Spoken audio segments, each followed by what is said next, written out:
Welcome, everyone. I'm Alice Miranda Olstein. I'm a senior healthcare reporter with Politico, and today's webinar is one in a series AHCJ is hosting to help healthcare journalists like myself keep up with the latest information on particular topics and generate some good story ideas, know about resources we can use in our work.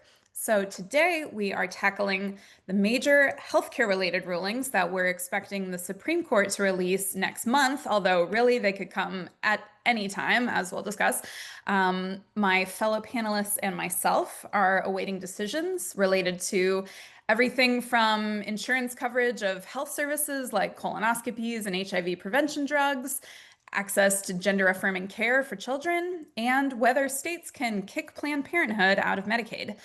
So, right now on Capitol Hill, Congress is struggling to pass Trump's One Big Beautiful Bill that will make a lot of healthcare changes if it passes.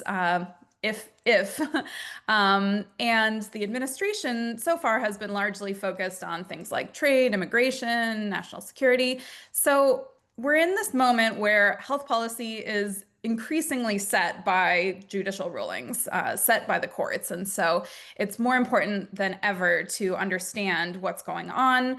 And these upcoming rulings will really determine what kind of care millions of people can access and at what cost.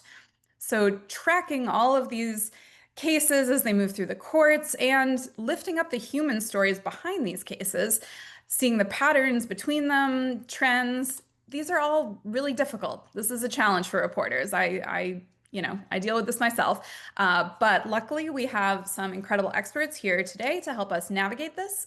So joining us are Chris Geidner, who is the publisher and author of the independent outlet Law Dork, and Alison Tanner, a senior litigation counsel for reproductive rights and health at the National Women's Law Center. So I encourage folks in our audience to ask questions at any time by entering them using the Q&A function, not the chat, the Q&A function. And we will get to them. I will be able to pose them to our panelists when there's time. And this whole webinar will be available on the AHCJ website in just a couple hours after we wrap. So we don't have the most time, so we're going to dive right in. Let's go ahead and get started with Chris. Can you walk us through the major Supreme Court healthcare related cases that you're watching and sort of help us understand what are the legal arguments on each side? So I think maybe let's start with a case called Scrimetti. Yeah, so thanks for having me here, and thank you, Alice, for leading us through what is always a challenging moment in the year. I think all the more so this year, as you said, because we're making these decisions as Congress is potentially putting in place a bunch more. The Scrimetti case is one of, at this point, the oldest cases that the court heard this term that we have no opinion for yet. The arguments were back in the beginning of December, and this is the case over Tennessee's law banning gender-affirming medical care for minors. It's one of several laws. There are more than 20 of these laws that have been passed across the country, and the experience of covering these, if you've covered one or more of them across the country, what basically happened is that when they were before trial judges, they were all struck down. Judges enjoined them either preliminarily or permanently as either violating the Equal Protection Clause or the Due Process Clause. And the Equal Protection Clause arguments are that these laws either discriminate on the basis of sex or on the basis of transgender status.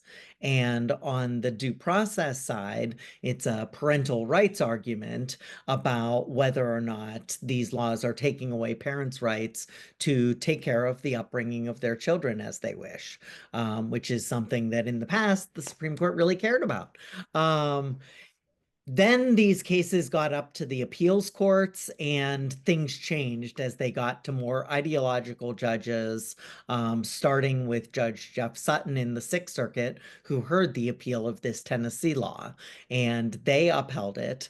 And back in another time when the Biden administration was in charge, the Biden administration, as well as the plaintiffs, went to the Supreme Court and asked them to take the case. And the Supreme Court took the DOJ's request, and what they asked for was only for the court to address this equal protection question. So when we got to the Supreme Court, we only had that in front of us. And when we heard the arguments in December, it was actually even more narrow potentially, and was just this question of the level of scrutiny that should be applied. Now, that's really technical, but basically what it comes down to is how closely do courts look at these laws? And if laws classify based on race, for example, they get strict scrutiny, which is the highest level of scrutiny, and laws that violate that are sort of presumptively unconstitutional unless you meet a really high standard.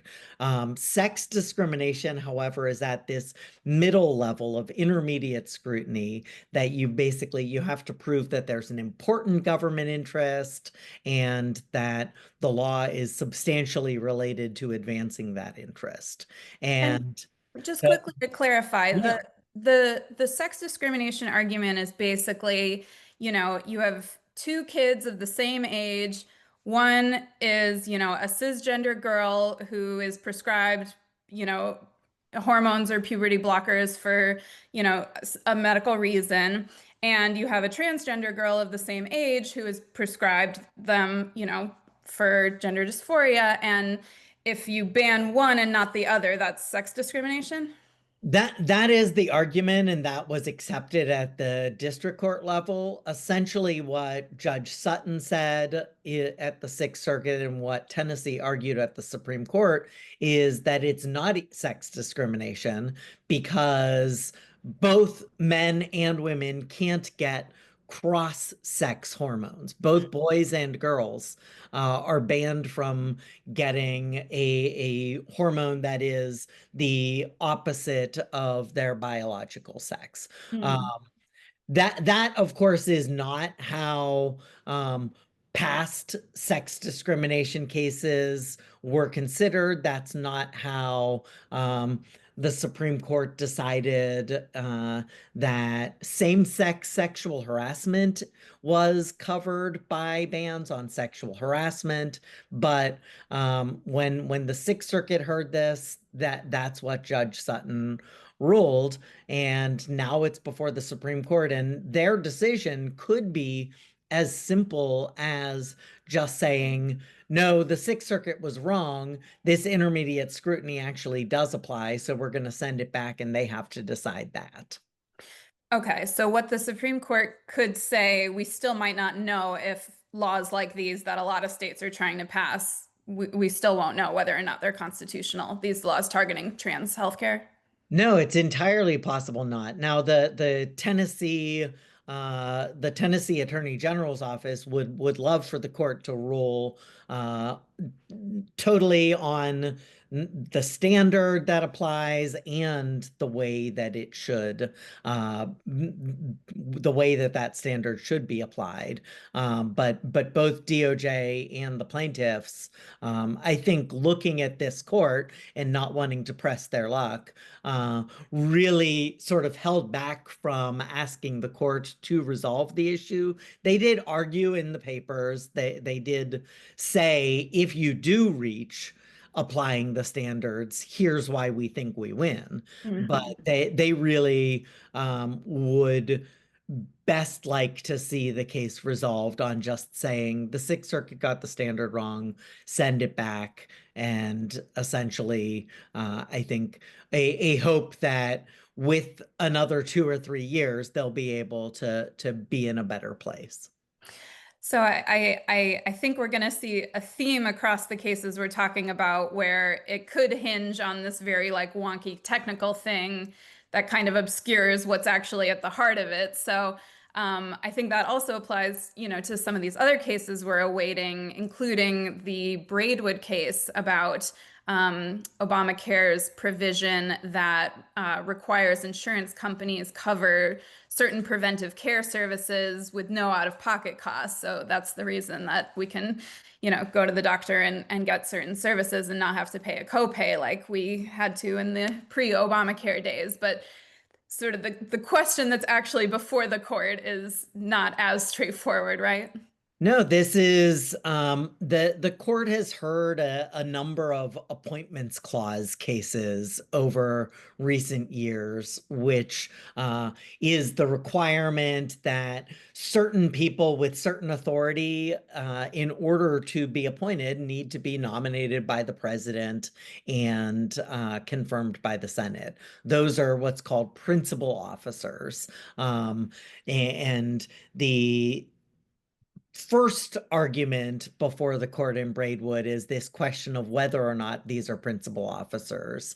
And And by these, we're talking about the members of the the members of this task force, the that Preventive Services Task right. Force, which what it does, essentially, this is, I never know. My problem with these cases is they're so deep inside my head that that I could either go on for 2 hours or 30 seconds. The task force was actually started under the Reagan administration, which is one of the weird issues that you face when dealing with the fact that there's a right-wing challenge to this. But what happened is that the task force was really just a task force that met occasionally to give recommendations and issue reports. But then when the Affordable Care Act passed, essentially their recommendations were going to be the basis for what procedure, services, whatever would be covered by this requirement that you said of no cost sharing. And so Mhm. all of a sudden what they did become much more important. And this broad list of items since 2010 have been added to the list over time that include preventative cancer screenings, a lot of mental health screenings, and what was the original reason for the case, PrEP coverage, the HIV prevention drug. And these represented by Jonathan Mitchell, the former Texas Solicitor General, who was behind SB 8, the really restrictive sort of vigilante enforcement abortion ban. He's the lawyer for these employers who essentially said, we don't like this cost sharing requirement because it forces us to have insurance that gives PrEP and contraceptive care to our employees, and they sued. And And that's where it started, but now it could impact all then of the the preventive judge that care. it was before, Judge Reed O'Connor, who is this really conservative judge, not a Trump appointee, had been on the court long before then, um, his remedy for this was to say that the board was improperly constituted and that therefore all of the recommendations since 2010 had to be tossed out. And so it all of a sudden became this case about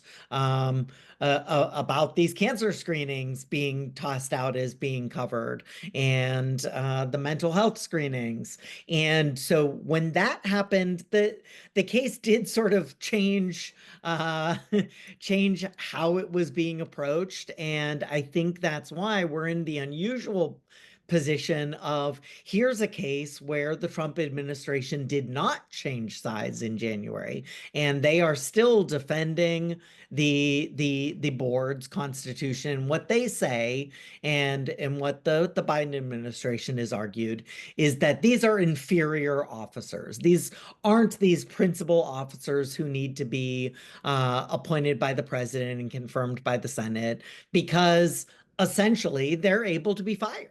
the Secretary of the Health and Human Services is able to fire these task force members. And what came through in oral arguments, what came through in the briefing is essentially, and Justice Kagan kept making this point, that she's been on the other side of all of these opinions that have tried to cut down the independence of agencies. And she made a comment at oral arguments. Traditionally, we try to destroy independent agencies. We don't create them out of thin air. And the argument that Jonathan Mitchell was making at the Supreme Court for these employers was essentially that, like, Congress had created this powerful agency, this task force, without ever saying it was an agency, without ever saying that it was important. And even Justice Brett Kavanaugh was sort of like, would they do that? This isn't how Congress does things. Mm-hmm. And Justice Barrett referred to it as the maximalist position, which is so we sort of came out of arguments with a real skepticism for his argument. There was one caveat that I'll put in, that the justices did ask for some follow-up briefing. There's another constitutional provision that reporters should look into, because we might be reading about it when we get the decision, which is that inferior officers, so people who don't have the need to be appointed by the president, can be appointed if their appointment is vested in the head of a department. And so now there's this follow-up briefing. The both the Justice Department and Jonathan Mitchell had to submit briefs about whether or not current law vests the decision, the appointment of these task force members in the secretary. And And RFK Jr., just to be clear. Yeah. yeah, Whether he can, yeah. and Pam Bondi and John Sauer at the Justice Department, they're saying yes, this Mhm. is vested. So I mean, but your point, I think this is a situation, and I wrote about in my story, where the employers could lose their case, Jonathan Mitchell could lose, but the end result is of a loss for the employers in this case is that RFK Jr. would have more power and could just fire the task force members, and then they could, in theory, try to get rid of certain coverage, but not others. Mhm. Um, Mhm. and so it's definitely something that, for advocates, and for follow-up reporting, that everybody, depending on how this comes out, should be immediately looking at, what what is the makeup of the task force? What is RFK doing with the task force? And are any changes being made to it in the aftermath of this case? Definitely. So, just in the interest of time, I think for this other case, the Medina case, we maybe want the 30-second version. So, this is again what it's on the surface about one thing, which is whether low-income people who are enrolled in Medicaid have the right to sue if their right to go to the provider of their choice is denied by the state. In this case, if the provider of their choice happens to be Planned Parenthood. But that's not exactly what's before the Supreme Court. Yeah, honestly, this was one of those cases that people were very nervous about going in, because they were like, this is the court that got rid of Dobbs. What are they going to do? Then we got into court, and it was it was a sharp, stark argument. And I think the question came down to really whether or not this is a right or a benefit. And if it's a right, then people who are being denied the right to their choice of of any qualified provider could sue. And I think it was best summed up by a comment that Justice Kagan made when she was talking with John Birch, who was the lawyer for Alliance Defending Freedom, representing the state.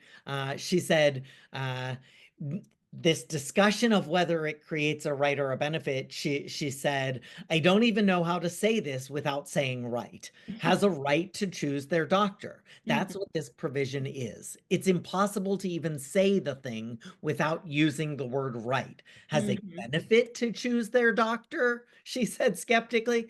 So Right. I mean, and that is really how the arguments went. That there almost surely will be a dissent, but it did not look like there was strong support for the idea of turning this into language that would not allow people to sue. Well, really appreciate you walking us through all of that. We'll remind folks in our audience that they can enter questions using the Q&A function, and we'll try to get to those.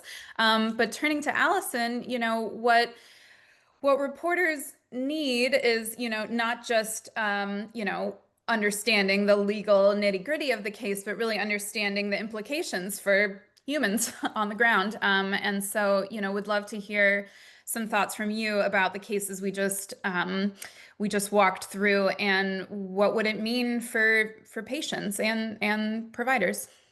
Yes, thank you, Alice. And I want to, at the start, thank you to everyone for being here, because overall, these three cases that Chris discussed are about threats to access to healthcare, with the possibility that folks' ability to get their care will be further restricted. And as we saw 3 years ago with the Supreme Court's decision in Dobbs, this court is fully capable of issuing decisions that create public health crises. So reporting that lets people know exactly what has happened and how it will impact their ability to get healthcare going forward is truly essential. And I want to thank everyone for their time here today to help get that information to the people who need it. So I'm going to start with Braidwood, which is a potentially hugely impactful case because more than 150 million Americans, including approximately 37 million children, are currently benefiting from the Affordable Care Act's cost-free coverage of preventative health services. So we know that this provision of the Affordable Care Act truly matters because Gallup polling, which I will drop here, shows us that the possibility of having to pay extra for healthcare discourages people from getting the necessary tests and checkups that they need. So, for example, with PrEP, which is, as Chris mentioned, at the heart of why this case was filed, even a modest increase in the cost of PrEP makes it twice as likely that the medications will go unfilled by the patient. And those who leave medications unfilled acquire HIV at 2 to 3 times the rate of those who do not fill their prescriptions. So minimizing cost barriers increases the likelihood of PrEP adherence, reduces HIV transmission, and lowers the overall incidence of HIV in the population. And here is a source for that. And historically underserved communities, particularly Black, Native American, and Hispanic workers, women, and people with low incomes, have been disproportionately impacted by cost barriers to care. So elimination of this provision of the ACA will further entrench the health disparities that the ACA was intended to eliminate. We also know that this provision of the ACA is one of the most popular components of the law, as this reporting here shows. And the law has had measurable benefits. So, for example, since no-cost cancer screenings became available, cancer deaths have declined by 17%. So if the Supreme Court rules against the federal government here, it could mean that insurers could begin eliminating coverage or reimposing out-of-pocket costs like copays for preventative services recommended by the task force post ACA. So meaning post March 2010. And I want to share with folks this excellent resource that compiles all of the preventative services added by the task force since 2010. In sum, this shows that over the past 15 years, Americans have benefited from updated, science-backed, cost-free coverage of new treatments like statins that are commonly recommended to prevent heart attacks, and also for new increases in the age at which they can access preventative screenings. For example, lowering the age at which colorectal cancer screenings can be attained. And I really cannot emphasize enough what a sea change a decision against the federal government here would be. The ACA overall is intended to improve population health by reducing financial barriers to healthcare and preventative care in particular. And so the more patients have to pay out of pocket, the less likely they are to get preventative care, and the unhealthier our population will be. And just to jump in real quick, since this is a misconception I see a lot regarding this case. So this task force is not the one that makes decisions about insurance coverage of either vaccines or contraception. Those are made by different panels of experts. But is it fair to say that whatever the court rules in this case could set a precedent that impacts those other things in the future? So as the fact sheet that I dropped earlier during Chris's answer explains, the lawsuit is seeking to challenge both the makeup of HRSA and ACIP. And the district court, the Court of Appeals decided that those two were constitutionally permissible, I believe, but there is a risk after this decision that someone with a different type of claim could go ahead and attack those. So there will be more to watch with this case when it comes to the recommendations from ACIP and HRSA.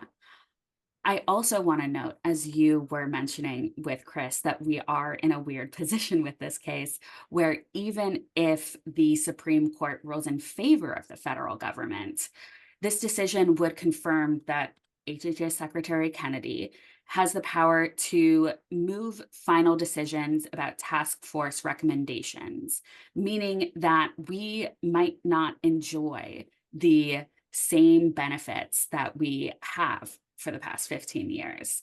And this puts us on a dangerous path, one in which coverage requirements will not be guided by evidence-based recommendations, but rather will be made by our politicians and by individuals' employers. Yeah, thank you. Thank you for that. What should we be thinking about in terms of the ramifications of the Medicaid case and the trans healthcare case? Yeah, so starting with the Medicaid case, at a basic level, this is about whether South Carolina can block Medicaid patients from obtaining covered care at Planned Parenthood facilities. And this alone has serious public health implications. Medicaid insures 1 in 5 people in South Carolina. More than 63% of those folks are women, and more than 58% are non-white. And South Carolina also already has significant barriers to accessing healthcare. 25% of the state's residents live in medically underserved areas. So this case is potentially going to increase those barriers for South Carolinians. But this case is also being heard at the very same time that Congress is considering, quote, defunding Planned Parenthood overall. And all of these efforts to deny low-income patients their preferred healthcare providers will mean that patients are unable to access critical care.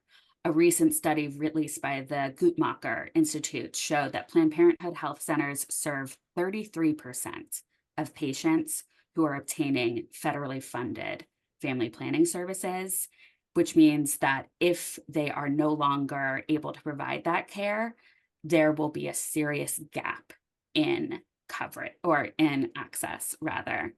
And a decision in favor of South Carolina would also extend the ongoing efforts of ultra-conservatives to close courthouse doors to potential civil rights plaintiffs. So Medicaid recipients have the right to access a broad pool of highly qualified providers, but there are already not enough providers who accept Medicaid. And many providers may not be accessible to members of the diverse community of Medicaid recipients, including because they don't offer language services needed, or because they don't have hours that extend outside of the working day. So other states have in the past attempted to enact similar rules that target Planned Parenthood, and they have shown really devastating consequences. For example, the state of Texas kicked Planned Parenthood out of the state's family planning program in 2011, and the state ended up serving 63% fewer women on average at a cost that was 15% more per patient. And I'm going to drop that study here. And turning to Scrimetti, a lot of people, especially families with trans kids, are extremely anxious about how the court is going to decide in this case, as it may impact their decision to remain where they're living or move elsewhere in this country to help their child get the care that they need. And it's important to remember a couple of things about trans care for youth. So first is that it is endorsed by every major medical, pediatric, psychological association in the country, as listed here on GLAAD's website. And I also want to share with folks this helpful explainer on what actually is trans care for minors. This care is essential for minors to get the foundation of their lives, to lead with freedom who they want to be in the future. And it helps reduce the risk of serious mental health side effects, including suicidality. The medications at issue also have been used for decades around the world, as well as by transgender people and non-transgender people, and folks go on to live full and healthy lives. But I think a really crucial thing for reporters to remember in reporting on this case is that it is the bans on gender affirming care that are at risk here, but not whether this is good healthcare or needed by some youth. And so it's important to convey to readers that there is no outcome in this case in which access to this care will be blocked nationwide, meaning this case will not lead to blocking this care in states that do not have bans and in states that have affirmative protections for this care. So if Tennessee wins here, we may see an additional surge of families leaving states that have bans. And if the state loses, there will be important work to do on the ground to make sure that kids who are in ban states are able to regain access to this care.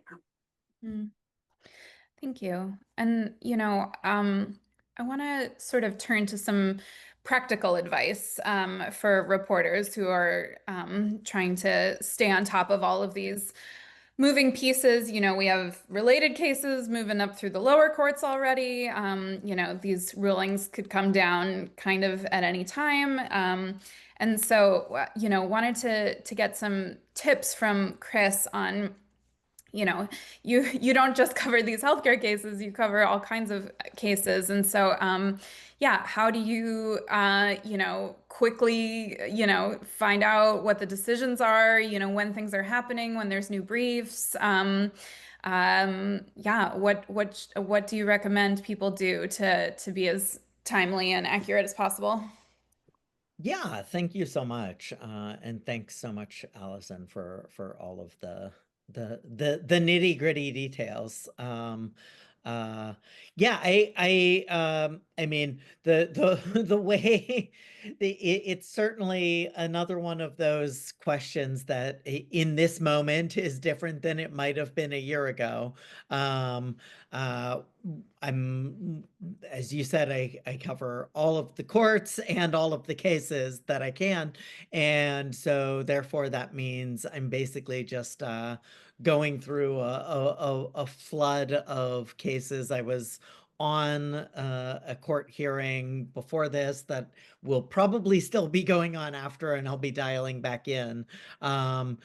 I really rely on court listeners. So Pacer is the system for online federal court documents for the district courts and appellate courts.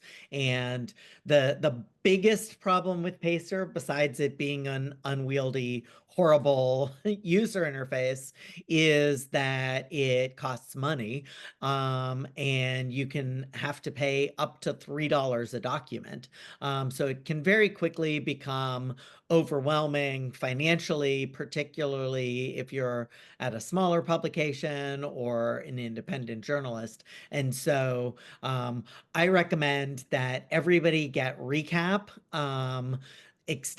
Chrome extension, and look up the Free Law Project, which runs that. And you can get this Chrome extension that's Recap, which is Pacer backwards. And then anytime that you download a document, that you pay for it, it also gets downloaded for their use. And that leads to Court Listener, which is a website that everybody covering cases should know. And what it does is that's where all of those documents from anybody who has the Recap extension goes. And for any major case, that means that you will be getting near real-time changes to documents being uploaded because there's 100 people covering every Trump case, etc. And for a free Court Listener account, I think you can track up to like 10 cases at any time. And so that's really helpful. But I think it's as little as like $5 or $10 a month, you can get unlimited tracking, and I am unlimited in my tracking. That is my main way of tracking it. For Supreme Court, their system, you have to sign up by case, but you can sign up to get an email for any filing once you go to the docket, and then there's an email thing that you do to track any specific case. State courts are really bad. Some are really good, to be clear, but state courts as an entity are really bad because literally every state is its own system. And if you don't have Lexis or Westlaw, that's the way that you have to go, is just figure out what that state court system is, and then do it. I will say, and I think it's important for people to know, that you don't need a Westlaw or Lexis subscription to be able to track this stuff. I don't, and haven't had a Westlaw or Lexis subscription for 7 years now, 6 years now. It is probably more helpful if you aren't adept at jumping all around and figuring out all the things, but it's certainly not necessary. And For folks that don't know, the Supreme Court just because of the COVID-19 pandemic started live streaming just the audio, no video of the arguments. And so that has been really helpful for reporters. You don't Yeah. have to physically be in the building. You can sit at home and listen and work on your article as it's happening, And that's also true of all appellate courts. They had been doing that before, and some of the appellate courts even have video. Mm-hmm.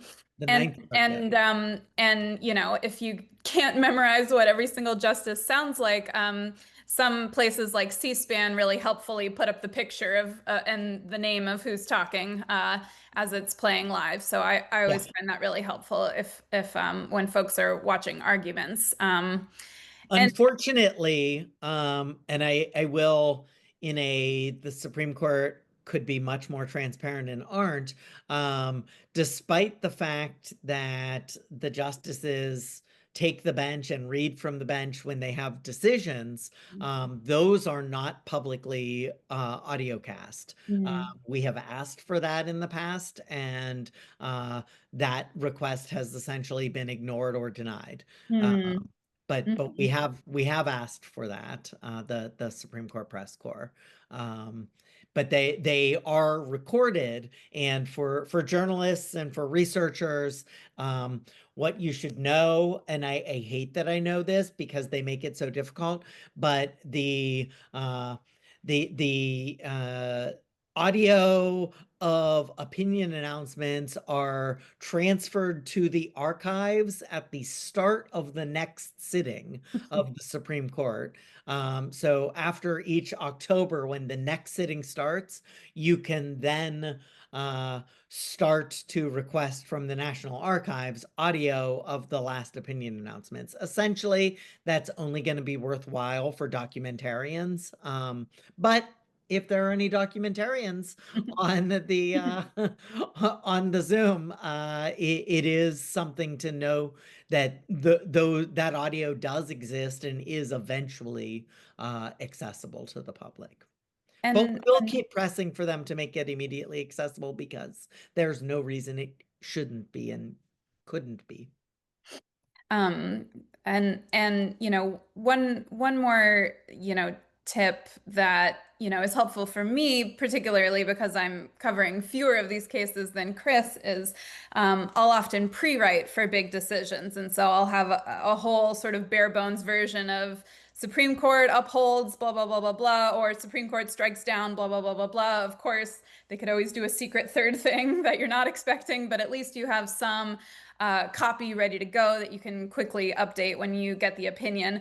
Maybe, Chris, you're covering so many cases that that's not a practical thing for you, but it could be for some reporters.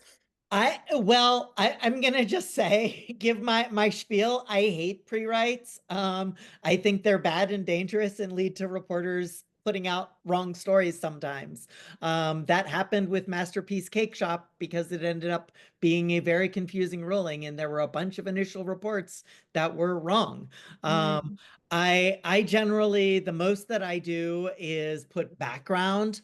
I will write paragraphs about sort of like what happened, like what I talked about today about like what The Judge Sutton had arguments and said yeah. in the Sixth Circuit, what had happened at the arguments.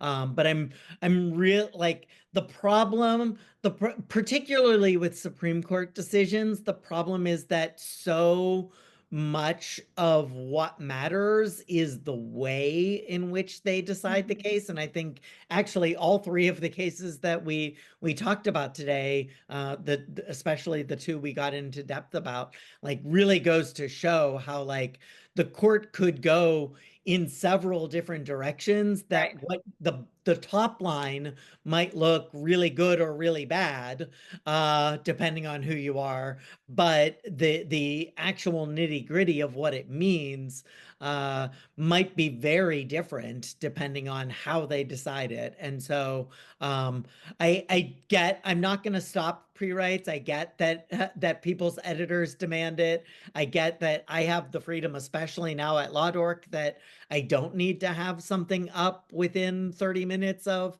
a decision coming down. But if you are going to do a pre-write, to be very careful about Read the whole opinion. Don't just read making the first sure paragraph. what the opinion says, and just making sure that all of the elements of your pre-write that actually do relate to the opinion are very clearly flagged as that, so that you do double check before you publish.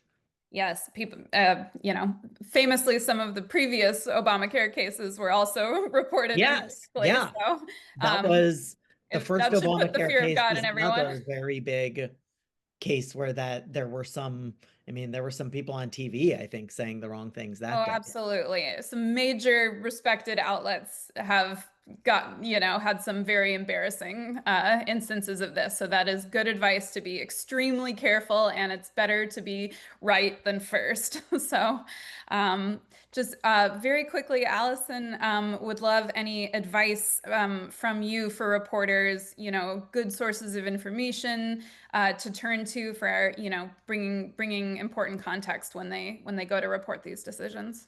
Yeah, on the topic of pre-writing, it speaks to me as an advocate because we do a lot of scenario planning. And so my first recommendation would be to get in touch with the organizations that brought these lawsuits. You can find out who they are through the dockets that Chris mentioned. I'd also suggest looking at the organizations that filed amicus briefs, friend of the court briefs, and consider reaching out to them as well.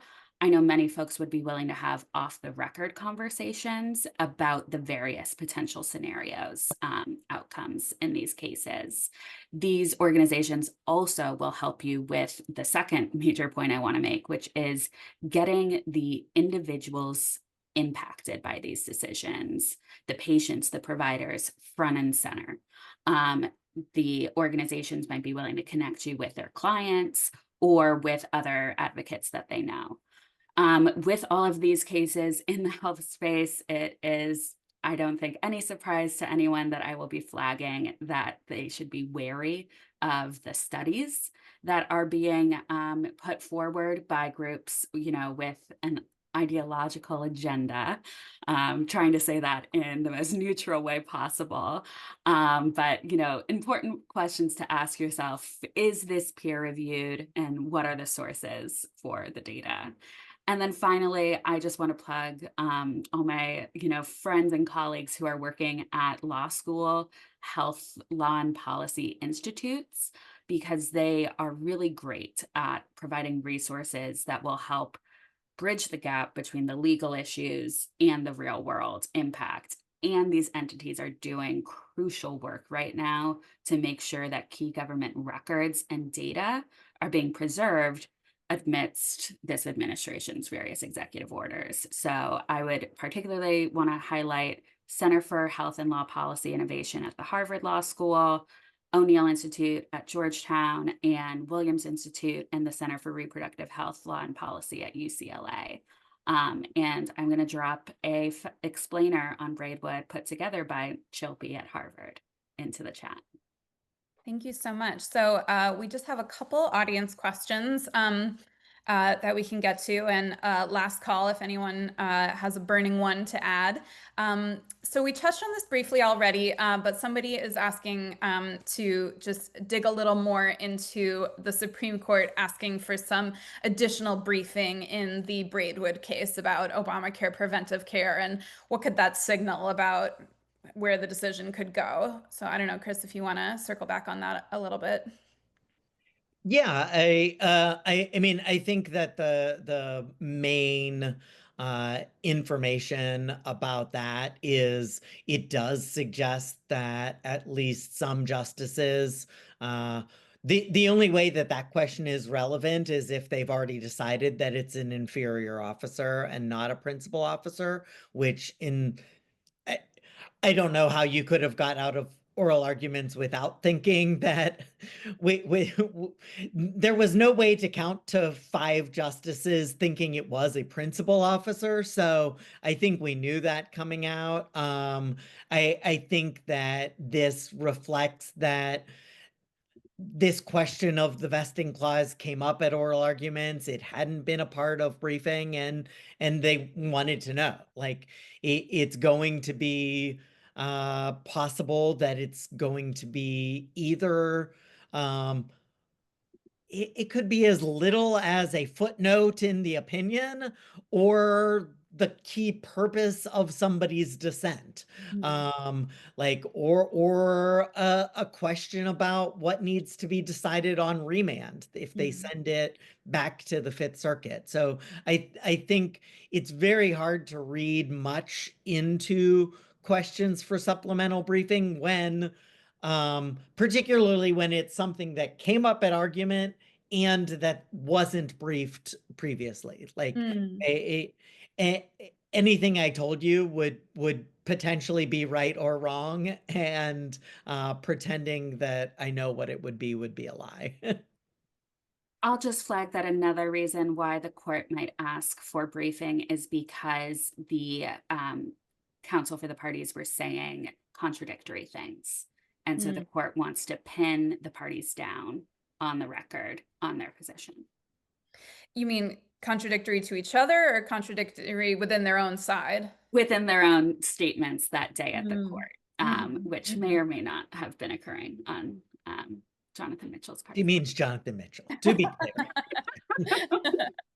And but also, you know, I listened to these arguments and it seemed like the court was really wrestling with, you know, what is the relationship, the power dynamic between this task force of, you know, volunteer expert health wonks, you know, who make these recommendations, you know, and they tried to use all these different analogies that were contradictory in some instances, you know.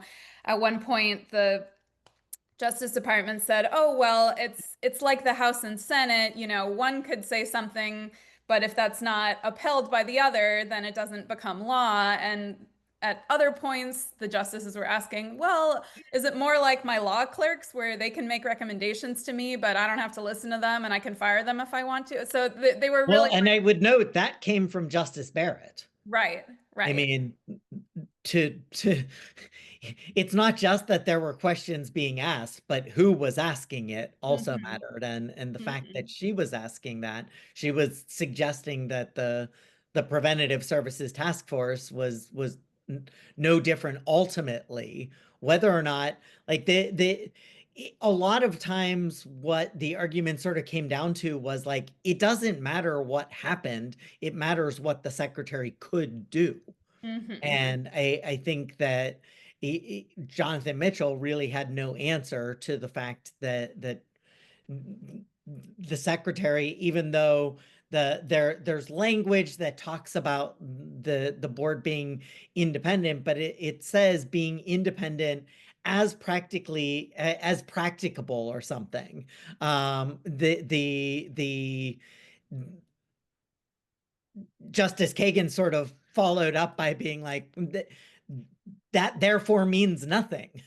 Like, if it says independent as possible, I can say that anybody can be as independent as possible. That means there are times when it won't be possible. Right. And they were like, is it even possible for this panel to be independent if they know that they could be fired if they do something that RFK Jr. doesn't like? You know, is that independence? And independence from who? Independence from outside influence, independence from their own internal, you know, whatever. Yeah, that was sort of where Kagan tried to go at one point as well, with this, like, the independence is like essentially like flowery language saying we want scientists to do science work, and medical doctors to do medical work.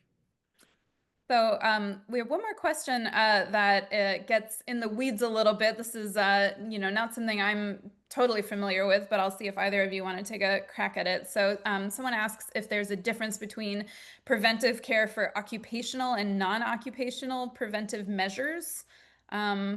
Does that ring any bells for anybody? I mean, I'm not quite sure exactly what it's asking, but like, just to be clear, the case has nothing to do with OSHA requirements. Like any preventive requirements for what medical facilities need to do to provide care for their workers are not, this is not about employment requirements at all. So I don't know if that answers the question, but this is just about the ACA's Preventative Services Preventative Services Task Force. And I'll just throw in that originally back at the district court in Texas, this case included arguments from the challengers trying to say that the requirement to cover the HIV prevention drug PrEP violated their religious rights. That piece of it did not make it up to the Supreme Court, but could go somewhere in the future, right? Well, they won on that claim, to Right. be But clear. just for themselves. Just for themselves. Yeah. And that was an interesting moment. I've written a lot about, subscribe to Law Dork. I've written a lot about the fact that there has been several cases over the past 2 years where a district court judge in Texas does something very, very, very extreme, or in Louisiana, both of which go to the Fifth Circuit. And then it goes to the Fifth Circuit and they do something that is still, by any normal assessment of the current state of the law versus what they're doing, extreme, but they pull back one element of the district court decision and they sort of try to like be like, see, look, we're rational. And they tried to do that here, and that was one of the ways that they said the Religious Freedom Restoration Act, RFRA claim, only applies to the plaintiffs in the case. And there's no reason to give broader relief than that. Right. But what And they were seeking is that no one gets right, they covered wanted it to, yeah. without, right. And so they did, I think, because it was limited to them, and because bluntly, I think the Biden administration, DOJ, was very nervous about taking that question to the Supreme Court. They did not even seek to appeal that question. I would note, though, that that is precedent in the Fifth Circuit now. So somebody else, another employer who wants a RFRA-based exemption to PrEP coverage, could file a lawsuit and essentially say that, look, this is the law of this circuit, so you have to give me that exemption, and they probably would get it. Yeah. So I'm sorry, Alison, did you? I was just going to flag that this relates to Hobby Lobby and Justice Yeah. Ginsburg's dissent, that, the knock-on effects here are that it's potential any employer could religiously object to any type of health care.